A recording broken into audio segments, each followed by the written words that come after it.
नमस्कार, आप देख रहे हैं जवाब तो देना पड़ेगा और आपके साथ में विजेंद्र सोलंकी। 2 साल हो चले हैं जयपुर के अंदर 2 मेयर चुने हुए। एक मेयर वो जो ग्रेटर के अंदर कभी स्थायी नहीं रह पाए और दूसरी तरफ वो हेरिटेज जहां समितियों का गठन ही नहीं हो पाया, जबकि नियम कहता है कि पहले 3 महीने के अंदर या लगभग 90 दिन के अंदर आपको समितियों का गठन करना पड़ेगा और अगर ऐसा आप नहीं करेंगे तो फिर यह ताकत निगम के हाथों में से निकलकर सरकार के पास चली जाती है। वर्तमान स्थिति में यही हाल हेरिटेज का है, जहां बार बार कांग्रेस के पार्षद, निर्दलीय पार्षद ये मांग कर रहे हैं कि समितियों का गठन किया जाए, लेकिन वो आज की तारीख में मेयर के पावर से बाहर सरकार के हाथों में है, या कहें कि जयपुर के कांग्रेस विधायकों के हाथों में है। लेकिन सवाल यह है, अगर ये समितियां जरूरी है तो क्या 2 साल तक जनता के साथ नाइंसाफी की गई? और अगर ये समितियां जरूरी नहीं तो फिर क्यों इस तरीके की डिमांड रखी जाती है? सवाल यह भी है कि ये समितियां क्या पार्षदों के लिए की जा रही हैं या फिर जयपुर के विधायकों के डिजायर के हिसाब से की जा रही हैं? सवाल यह भी है कि अगर अभी तक ये समितियां नहीं बनी तो क्या इसके पीछे का बड़ा कारण यह है कि यहां सियासी तौर पर किसको किस समिति में चेयरमैन बनाना है यह तय हो ही नहीं पा रहा।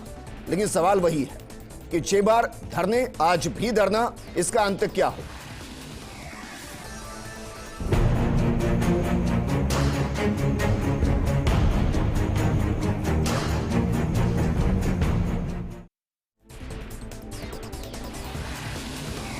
हेरिटेज में हल्ला बोल, हर बार धरना, उसके बाद आश्वासन, उसके बाद फिर भूल जाना और फिर से धरना। इस मुद्दे पर बातचीत करने के लिए हमारे साथ मौजूद हैं हेरिटेज से डिप्टी मेयर असलम फारूकी जी, बीजेपी पार्षद गोविंद छिपा जी, हमारे साथ धरना स्थल से मौजूद हैं पार्षद कांग्रेस के उमर दराज जी। उमर दराज जी, आपके पास मैं आऊं उससे पहले असलम फारूकी जी, जरा बताइए ना, ये समितियां जरूरी भी है विकास के लिए या नहीं है? देखिए, समितियां तो विकास के लिए ज़रूरी हैं, लेकिन जब से नगर निगम हेरिटेज का गठन हुआ है जी, तो आपने देखा होगा कि हमें लगभग कई बार विपरीत परिस्थितियों का सामना करना पड़ा। 2 बार तो हमने कोरोना की लहर झेली, जो सेकंड जो लहर आई थी कोरोना की, वो तो इतनी डेंजर थी, उसमें तो हमने काफ़ी कैजुअलिटी भी देखी। तो हमें इस ओर समझने का, सोचने का समय नहीं मिला इस कोरोना की वजह से। इसके अलावा थर्ड वेव भी आई, हालांकि थर्ड वेव को हमने कंट्रोल कर लिया। अच्छा, आप ये कह रहे हैं कि ये जो कोरोना की वेव आई, ये सिर्फ हेरिटेज में आई, ये ग्रेटर में नहीं आई? क्योंकि ग्रेटर में तो 90 दिन के अंदर समितियां बन गई थी, उल्टा उन्होंने तो 7 अलग से समितियों की डिजायर सरकार को भेजी हुई है।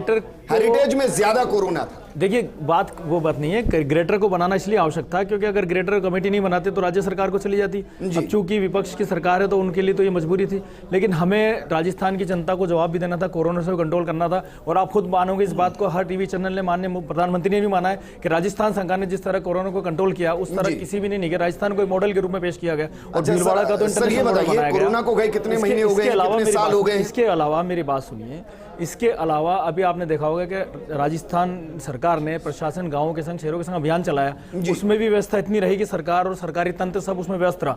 और ये भी एक जनता के फायदे की जरूरी नहीं है ना, यही हो गया ना, जरूरी है, प्रायोरिटी नहीं है, यही मतलब हो गया सर, यही हो गया ना, प्रायोरिटी है। और अभी हमारे सर ये कैसे मुमकिन है? अगर प्रायोरिटी होगी तो काम होगा जी, ये प्रायोरिटी नहीं है। नहीं, प्रायोरिटी है सर। अभी ये कह दिया जाएगा यूपी इलेक्शन में बिजी हैं, कभी कह दिया जाएगा बजट है, कभी कह दिया जाएगा कोरोना है, कभी कह दिया जाएगा प्रशासन शहरों के संग है। देखिए, जो मतलब प्रायोरिटी है ही नहीं। जो पॉइंट मैं आपको बता रहा हूँ, कोरोना का पॉइंट हो या प्रशासन शहरों के संग अभियान, गाँव के संग अभियान हो, ये पॉइंट सेंसिटिव है, जनता के भले के हैं। सर, आप डिप्टी मेयर हैं, मैंने इसलिए आपसे पहला सवाल किया कि जरूरी है या नहीं है? बिल्कुल जरूरी। अगर नेताओं को सिर्फ साधने के लिए जाना चाहिए था, जयपुर के विधायकों को साधने के लिए है, उन नेताओं को साधने के लिए जो हमसे दूर ना हो जाए, फिर तो बिल्कुल जरूरी नहीं है। 2 साल और खींचिए। अगर जनता से जुड़े मुद्दों को सोल्व करने के लिए तो फिर ये तो सर नुकसान है, ये नाइंसाफी है। मैंने आपसे कहा कमेटियों का गठन होना जरूरी है और जल्द से जल्द कर लिया जाएगा।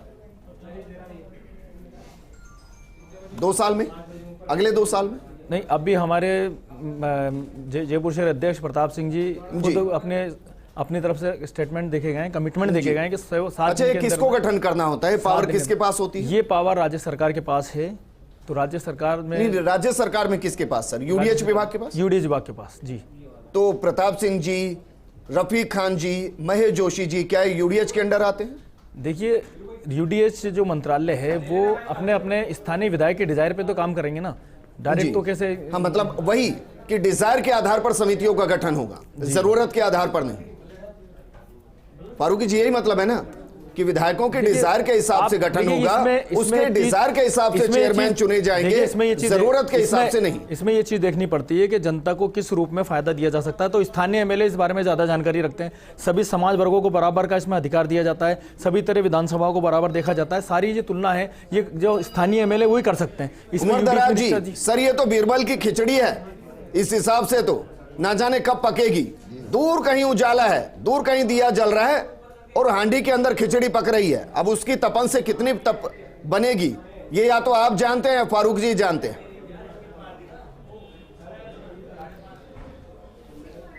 देखिए विजेंद्र जी, पहली बात तो ये कि अभी असलम फारूक जी ने कहा था कि कोरोना काल को देखते हुए ये बात सही है कि कोरोना वगैरह बाकी सारी और परेशानियां आती हैं, मगर उसमें पब्लिक के काम को हम नज़रअंदाज नहीं कर सकते जी। आपका सवाल बिल्कुल सही था कि ग्रेटर के अंदर जब समितियां बना दी गई तो मुझे तो बड़े अफसोस के साथ ये कहना पड़ रहा है कि सारे चारों एमएलए हमारे कांग्रेस की मेयर, कांग्रेस की सरकार, कांग्रेस का बहुमत हेरिटेज के अंदर जी, और फिर 2 साल ये जो समितियां नहीं बनी। और सर 2 टुकड़े करने वाली भी कांग्रेस, हमारी भी आज उन्होंने ही कहा कि विकास के लिए जरूरी है, विकास के लिए समितियां जरूरी हैं, समितियां बन नहीं रही, तो फिर 2 टुकड़े करने की जरूरत कहां थी? विकास की विजेंद्र जी, वही मैं कह रहा हूँ कि विकास तेजी से हो, विकास अच्छा हो, इसीलिए हमने 2 जयपुर करे थे जी। और 2 जयपुर में एक जयपुर हेरिटेज के अंदर कांग्रेस का राज भी है।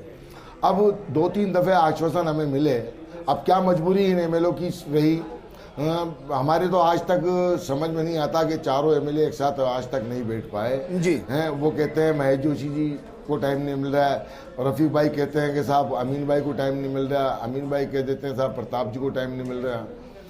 3-4 दफे निर्दलीय पार्षद धरने पर भी बैठे, मिलकर भी आए। अब कैसे हमने जो है जी बाकायदा प्रोटोकॉल के हिसाब से काम किया है कि पहले हमने एक चिट्ठी लिखी, सीएम साहब को भी लिखी, हमने प्रदेश अध्यक्ष डोटासरा जी को भी लिखी, मंत्री जी प्रताप सिंह जी को भी लिखी, मंत्री जी महेश जोशी जी को भी लिखी, अमीन कागजी साहब को लिखी, यूडीएच मंत्री जी को लिखी, रफीक खान साहब को लिखी, मगर अब हमारा एक ही सूत्रीय कार्यक्रम है। जब साहब सवाल ये है कि मेरे को जहाँ तक लोगों से मालूम पड़ा, विश्वास सूत्रों से ज्ञात हुआ कि साहब आदर्श नगर विधायक रफीक खान मुझे चेयरमैन नहीं बनाना सकते, मत बनाओ।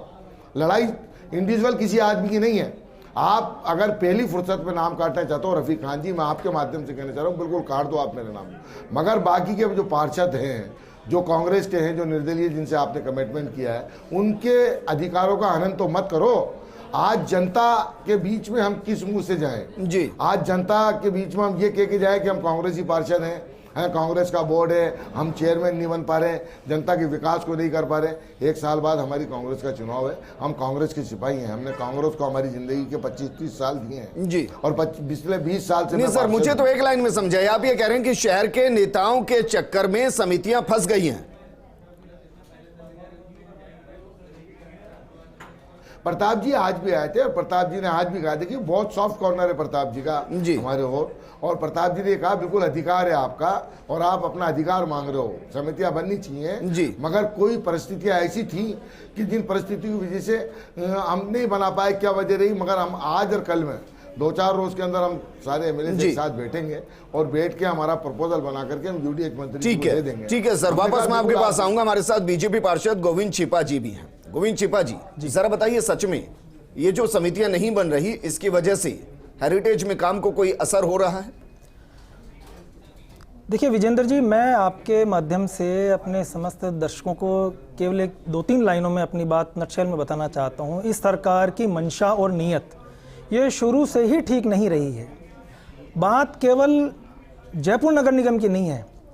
इन्होंने ये कहते हुए कोटा में, जयपुर में, जोधपुर में 2-2 नगर निगम बनाए। आज आप देखिए कि एमसीडी दिल्ली में इलेक्शन हो रहे हैं, वहाँ टोटल वार्ड कितने हैं? 250 हैं, और जयपुर में 250 वार्ड कर दिए इन्होंने ये कहते हुए कि 2 नगर निगम अगर बनेंगे तो विकास तेजी से होगा। लेकिन 2 नगर निगम पार्षदों की संख्या तो इन्होंने बढ़ा दी, लेकिन इन्होंने संसाधन बिल्कुल नहीं बढ़ाए। उन्हीं पार्षदों 250 पार्षदों में उन्हीं संसाधनों में बंदर बांट की तरह इन्होंने उन संसाधनों का अनियमित वितरण कर दिया। सर, मैं तो अभी ये बात कर रहा हूं कि जो समितियां बनी उनमें भी बंदरबाट हो जाए, कोई बात नहीं, बने तो सही। मैं उन्हीं पे आ रहा हूं। जयपुर ग्रेटर की आपको स्थिति पता ही है, एक मामूली विवाद पे इन्होंने सौम्या जी को बर्खास्त कर दिया, उस पे भी इनको संसाधन इसलिए कि जनता नहीं बढ़ी है, जनता नहीं बढ़ी, हमने एक ही जगह को 2 जगह बांट दिया, उसमें क्या फर्क पड़ रहा है? अरे भाई साहब मेरी बात सुन लो, आपका नंबर है तो बोलो। तो सर पार्षद ही क्यों बढ़ा दिए? के 2 टुकड़े कर दिए।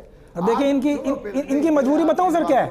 इनकी मजबूरी ये है, मेरे भाई असलम जी मेरे पास बैठे हैं, उम्र दराज जी धरने पर बैठे हैं सरकार का विरोध करने के लिए, सरकार के खिलाफ थोड़ी सुनूंगा। लेकिन अब ये जो चूंकि डिबेट में बैठे हैं तो अब ये सरकार का विरोध नहीं है हमारे पास। आप ये बिल्कुल गलत कह रहे हो। हम सरकार का भाई साहब, हम सरकार का विरोध करने नहीं बैठे हैं, हम हमारे अधिकार हमारे परिवार से मांग रहे हैं। किससे मांग रहे हो? किससे मांग रहे हो? आपको किससे मांग रहे हो? बीजेपी से मांग रहे हो? एक मिनट, अपनी सरकार से आप 2 साल में अधिकार नहीं ले पा रहे हो। मांग रहे भाई गोविंद जी, हमारा परिवार है। उमर दराज जी, हमारा परिवार है। उमर दराज जी, बोलना चाहता हूं। उमर दराज जी, ये अगर संभव हो तो उमर दराज जी, जूम करके दिखा जरा दीजिए। बताइए, ये जो धरना हो रहा है, जो बैठे हैं, इससे पहले भी 6 बार बैठे, वो अपने अधिकार के लिए बैठे, किसके खिलाफ बैठे? मैंने अभी यही तो कहा कि हम जो अभी धरने पे बैठे हैं हमारे अधिकार को मांगने के नहीं बैठे। और अगर अपने किसने अधिकारों को अभी तक छीना हुआ है सर, ये बताइए ना। अपने रहबरों से अपना आपके अधिकारों का हनन कौन कर रहा है? उमर दराज जी, अगर आपको आपके अधिकार नहीं मिले तो बताइए ना, कौन छीन रहा है? अब यही तो कौन हनन कर रहा है? यही चीज तो हम समझ नहीं पाए, यही चीज तो हम समझ नहीं पा रहे हैं ना। अरे इस चीज को समझाने के लिए और समझने के लिए तो हम धरने पे बैठे हैं। आप हमें बता देंगे, आगे मालूम चल जाएगा आप हमारे अधिकारों का हनन कौन कर रहे हैं। जी, अब उमर दराज जी जितनी तेज बोलेंगे, इनको शायद समिति चेयरमैन का नंबर उतना जल्दी आ जाएगा, इनको ऐसा लग रहा है। बाकी अंदर कह रहे हैं कि मुझे चाहिए ही नहीं। ये वहां धरने पे क्यों बैठे हैं फिर? जी, अगर इनको धरने पे क्यों बैठे हो? ये हमारा कांग्रेस का आंतरिक मामला है। मैं अभी भी कह रहा हूँ, आपके चैनल से भी कह रहा हूँ कि मुझे समिति का चेयरमैन बनने का कोई लालच नहीं है, और ना मैं कोई लालच करके काम करना चाहता हूं। मैं तो मेरे साथी पार्षदों के अधिकार का जो हनन हो रहा है उसकी लड़ाई लड़ रहा हूं। बहुत अच्छे सर, अब बताइए ना, कौन कर रहा है हनन? कौन कर रहा है? फुर्सत में नाम काट दो आप मेरा, चेयरमैन बन के खिदमत नहीं करी जाती। वो नहीं मैं अपनी आवाम की जो खिदमत कर सकता हूँ और भी कर सकता हूँ। असलम फारूकी, देखिए ये तो तय है। तो मैं आपको बताना चाहूंगा, ये तय कर लेते हैं सर कि 2 साल से समितियों का गठन नहीं होना, विजेंद्र जी, ये हनन है अधिकारों का या नहीं है? बिरजेंद्र जी, सबसे पहले तो मैं आपको ये बताना चाहूँगा कि जब भी आपके चैनल पे किसी विषय पे बहस होती है जी, या डिबेट होती है, तो हमेशा बीजेपी के पार्षद या बीजेपी का कोई भी प्रतिनिधि आता है, वो हमेशा डाइवर्जन की बातें करते हैं। आज बात चल रही थी कि समिति गठन क्यों हुआ, ये चले गए डबल, नहीं ये चले गए डबल निगम, जोधपुर चले गए, कोटा चले गए, जयपुर छोड़ के। आप इनसे एक सवाल का जवाब, पहले इनसे एक सवाल का जवाब ले दीजिए। अशोक लाहोटी किसके एमएलए हैं? हमारे। वो ग्रेटर किसका नहीं, ग्रेटर में किसकी मेयर है? ग्रेटर में किसका बोर्ड है? हमारी। वो कचरे का डब्बा लेके कचरा क्यों डाल के आया वहां पे ग्रेटर में? उन्होंने किसका विरोध किया है? उसने बीजेपी बोर्ड का विरोध किया है, बीजेपी पार्षदों को विरोध किया है। किसका विरोध किया बताइए, आप इनसे पूछिए। दे दूंगा, पहले मैं नहीं, क्या जवाब देंगे आप? आपको पता नहीं कि आप बोल क्या रहे कर क्या रहे। ये हमारे कांग्रेस का आंतरिक मामला है, हमारे पार्षद बैठे हैं, हमारी जिम्मेदारी है, हमारे विधायक है, हमारी जिम्मेदारी है। लेकिन एक बात सुनिए, हमारे कमेटी नहीं बनने से जनता को कोई सफरिंग नहीं हुई है। जरा असलम फारूकी, जरा 1 मिनट, ये बताइए कि आंतरिक मामला कैसे हुआ? क्या ये जनता से जुड़ा मामला नहीं है? ये जनता को इसमें कोई हनन नहीं हुआ है। जनता के सारे अधिकार, जब प्रशासन शेरों के संग अभियान, अगले 2 साल भी नहीं बने, कोई फर्क नहीं पड़ता। देखिए, जब अभियान चलता है, प्रशासन शेरों का अभियान, जब अभियान में सारी पावर ब्यूरोक्रेसी को दे दी जाती है, तो क्या नेता काम कर रही है? हित के लिए धरने पर बैठे हैं? अगर जनता के अधिकारों का हनन नहीं हुआ, क्या नेता अपने हित के लिए धरने पर बैठे हैं? नहीं, मैंने ऐसा तो नहीं कहा। विजय जी, मुझे 1 मिनट दीजिए। सर, जलेबी को कितना घुमाएंगे? अगर इसमें जनता के अधिकार नहीं सर, इसको समझते हैं ना सर, अगर जनता के अधिकारों का हनन नहीं हुआ असलम जी, इसका मतलब ये कि समितियां नहीं भी बनेंगी तो फर्क नहीं पड़ेगा, यही मतलब हुआ असलम फारूकी जी?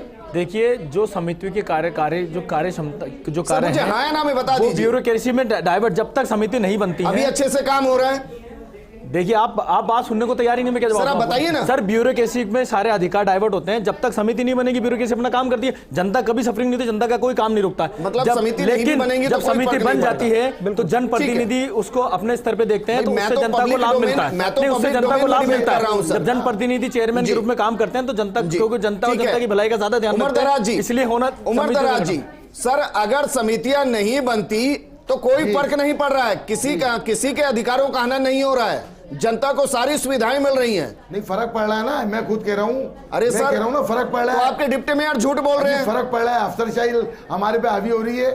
पार्षद जनता का काम नहीं करा पाएंगे जब तक काम डाइवर्जन नहीं होगा, काम का विभाजन नहीं होगा, समितियां नहीं बनेंगी जब तक काम का विभाजन नहीं होगा। उमर दराज जी, और जब तक काम उमर का दराज जी, विभाजन नहीं होगा, तो क्या हम जनता के काम असलम को नहीं फारूकी कर जी पाएंगे। मिसगाइड कर रहे हैं? मगर एक चीज मैं बता दूं आपको जी, असलम फारूकी जी मिसगाइड कर रहे हैं जो कह रहे हैं कि जनता के अधिकारों का हनन नहीं हो रहा है। कहने का तरीका बदल रहा है, मैं बताऊं आपको जी। असल में देखिए, मिसगाइड असलम फारूकी नहीं कर रहे, मिसगाइड कर रहे हैं भारतीय जनता पार्टी के प्रतिनिधि। क्योंकि आप देखिए, अभी उसने एक सवाल करा कि अशोक लाहौटी जी ने कचरा ला करके वहां डाला। तो मुझे बताइए, अगर किसी परिवार का पिता अपनी औलाद को मारता है या अपनी औलाद को डांटता है या अपनी औलाद को फटकारता है तो उसका अधिकार है, इसलिए कि अगर वो औलाद गलती कर रही है, मगर हम औलाद होके हुए अपने पिताओं से मांग रहे हैं। मतलब जो हमारा लेबर है आज हमारे कौन है सर, कौन है? वो हमारे विधायक हैं, हमारे मंत्री जी हैं, तो हम तो औलाद होके छोटे होके बड़ों से ही मांगेंगे ना। तो आनंद बिल्कुल जनता के काम को हम नहीं कर पा रहे, मगर हमारा तरीका ये तो नहीं रहा कि हमने कचरा डाल दिया या कहीं जाके हमने मंत्री जी को घेर लिया। हमारे साथ या हमने निर्दलीय कहीं पार्षद, जाके एक मिनट सर, निर्दलीय पार्षद जाहिद निर्बान जी भी जुड़ गए हैं। जाहिद निर्बान जी, बहुत सीधा सवाल कर रहा हूं सर, ये बताइए कि इस वक्त जनता के ऊपर कोई फर्क पड़ रहा है इस बात को लेकर के समितियां गठित नहीं है? क्या उनको कोई असुविधा हो रही है? बिल्कुल जनता के हित का ही मुद्दा है। कमेटियां बनेगी तो जनता के लिए लाइटें लगेगी, सफाई समिति बनेगी, सफाई व्यवस्था अच्छी होगी जी, सफाई होगी। जी। कई समितियां ऐसी हैं जो विकास की भागीदारी करती है समितियां, उनका काम होगा सुचारू रूप से। तो क्या सर अभी लाइटें नहीं लग रही? क्या अभी सफाई नहीं हो रही? क्या अभी प्लांटेशन नहीं हो रहा? बिल्कुल नहीं लगी। पिछली दीपावली का त्योहार गया, सुचारू रूप से पूरे शहर में लाइटों की व्यवस्था नहीं हो पाई है। ये बड़ा कारण है, लाइट समिति नहीं बनने के कारण। लेकिन असलम फारूकी जी कह रहे हैं, उमर दराज जी कह रहे हैं कि कोई दिक्कत नहीं हो रही है, काम हो रहा है सारा, जनता को कोई परेशानी नहीं हो रही।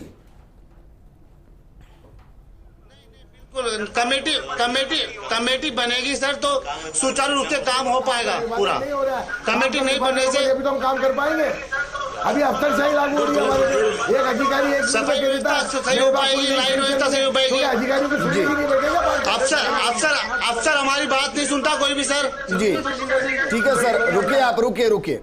असलम फारूकी जी, एक निर्दलीय पार्षद है जिनका सपोर्ट आपको है, एक आपके ही पार्षद हैं जिनके वजह से बोर्ड है आपका, दोनों नाखुश हैं और आप कह रहे हैं कि कोई दिक्कत नहीं। देखिए, नाखुश तो मैं भी हूं कि समितियों का गठन अब तक हो जाना चाहिए था, ये जनहित में भी है और लोकतंत्र भी ये कहता है कि समितियों का गठन हो जाना चाहिए था। लेकिन मैंने आपको वजाहत गिना दी है, जब कोरोना काल हो या प्रशासन शहरों के संग अभियान, ये भी जनता के ही कार्य हैं और जनता को सुरक्षा देना, जनता के लिए काम करना सब। अब देखिए कि अब डेवलपमेंट की अगर हम बात करें जी, तो हम पीडब्ल्यूडी के थ्रू भी हमारे यहाँ हेरिटेज में काम होता है, जेडीए के थ्रू भी काम होता है, नगर निगम भी करोड़ों के काम कर रही है, सड़कें बना रही है, रोड बना रही है, सीवरेज डाल रही है, काम सारे विकास कार्य हो रहे हैं। लेकिन जो विकास कार्य जनता को कमेटी बना के अगर जनप्रतिनिधि के रूप में एक चेयरमैन बैठता है तो जनता को उससे उचित लाभ भी मिलता है, जनता को मान सम्मान भी मिलता है। क्योंकि ब्यूरोक्रेसी में मान सम्मान मिलना थोड़ा टिपिकल होता है।